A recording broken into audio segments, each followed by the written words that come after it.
O bo tempo favoreceu a alta participación nesta cita deportiva que xa se converteu nun referente neste tipo de probas a nivel galego. Máis de 1.500 corredores mediron as súas forzas neste percorrido en liña entre Portosín e Portodosón. O portugués Nuno Costa e a viguesa Esther Navarrete fixeronse co ouro na categoría absoluta, masculina e feminina respectivamente, con marcas que bateron récord con respecto ás pasadas edicións. 29,48 para el e 34,35 para ela.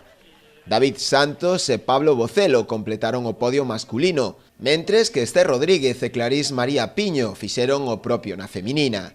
Pola súa banda, o padriño desta sexta edición, o triatleta ordense Iván Raña acadou a nada desdeñable sexta posición, moi por diante de corredores como os alcaldes de Ribeira e Portodosón, que xunto co vicepresidente da Xunta aproveitaron esta cita para poñer en práctica unha das súas afeccións.